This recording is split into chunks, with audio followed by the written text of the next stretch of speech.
So quick update tayo mga bossing sa ating Green GSM application. So yun, tinatarget ko ngayon yung premium driver. Ano nga ba yung premium driver mga bossing? Ang premium driver is yun yung priority ka sa Depo 1. So mayroon kayong dalawang guns sa Depo na para sa premium lang. Hindi ka napipila sa basic. Sa schedule mo, pipila ka sa schedule mo kung schedule mo talaga, kung walang pila sa premium. Pero pag walang pila sa premium, doon ka na pumila, di ba? So ang kagandahan kay premium is medyo malaki ang ang incentives niya. Umabot ng 1.5. Kapag naka 3.5 ka kay premium, abot ng 1.5 yung incentives mo. Baga may diligence pa na incentives, may daily incentives pa siya. Dalawa incentives niya. So kay basic kasi isa lang incentives niya, yung daily incentives lang. Pag naka 3.5 ka sa basic, mga lang yun, 1,000 lang yun, yung 3.5 mo. Eh kung naka premium ka, nasa 1.5 na yun a day. Kung maka 3.5 ka, di ba? Mas malaki ang kay premium talaga. Kaya tina-target ko ngayon. Ang qualify pala kay premium, ang requirements niya is 6 days, kailangan maka 3K a day ka. So ngayon mga bossing, naka-4 pa lang ako na 3K. May dalawa pa, Sabado, Linggo. Ngayon, Sabado and Linggo. Papakita ko sa inyo kung magkano nga ba ang kinita ko Martes hanggang Biyernes. Para sabihin nyo nagsisinungaling ako sa mga dating Green GSM. Bumaba na pala yung premium niya na requirements. Dati kasi 21K dapat sa isang linggo ang kita para maging premium ka. So ngayon 18K na lang binaba nila, kaya hinabol ko ngayon. Priority ka kasi sa Santa Ana, Manila din sa Depo nila kapag premium ka, kaya maganda rin. Pag nagawi ako ng Maynila, pwede pumila kapag naka-premium ka, di ba? Tapos may Ebro ka pa. Yung Ebro nga pala, charger yun ng private company yun. So sila, parang nagka-sosyo ata sila ng Green GSM. Pwede kami mag-charge doon, pero merong oras na pwede kami mag-charge, may oras din na bawal kami mag-charge. Sa Makati 24 hours kami pwede mag-charge diyan sa may Legazpi. So yung kagandahan ng premium driver. So ito nga palang kita ko, 3K a day challenge. So ito guys, naka 3.3 na ako within 4 days. 3.3 na kasi 800 a day. At yung Lunes, day off natin yan, and 20, 21, 22, 23. Yan, naka 3K ako nung 20. Ayan, 3,024. Bali ang incentives ko dyan 817. And then 21, naka 3,051 naman ako. Sinasakto ko lang siya ng 3K talaga, 814 yung reward ko dyan. Kailangan naka-green lahat yan. Pag may nakapula isa dyan, bagsak ka na sa incentives. Kailangan naka-green yan mga lodi. Yan, kailangan naka-green lahat sa baba. And then 310 na ako dyan, 3,010.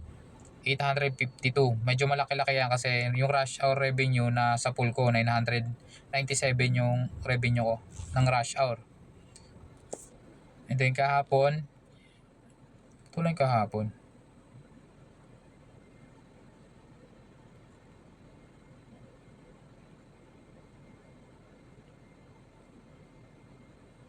yun lang yung Friday, wala. Ay, 23 pa lang pala ngayon. Sorry. Oh, ito pala. Nalampasan natin yung Martes. So 3,032. 874 yan kasi nakakuha ko ng 1-1 sa rush hour. Yan. 19, 20, 21, 22, and 23 ngayon. So naka-4 na 3K ako, kaya may 3-3 ako, 57 sa loob yan ng 4 na araw.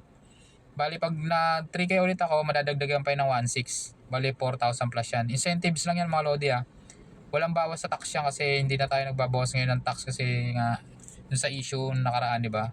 Pinatigil yung tax ng mga minimum wage.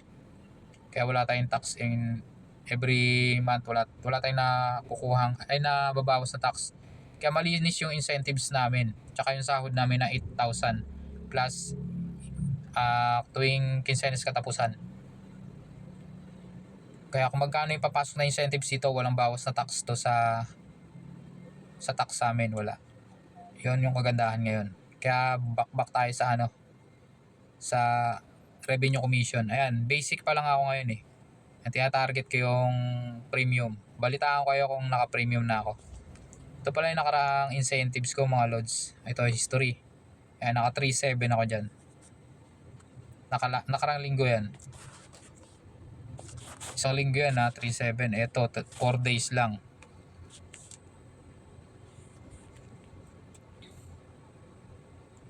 So ito, check natin magkano. Ayan.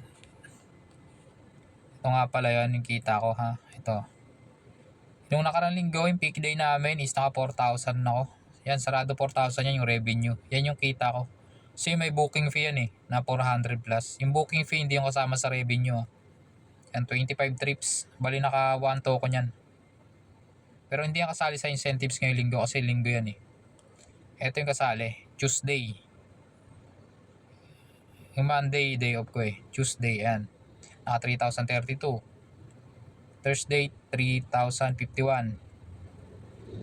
22, 310. Saturday, wala pa.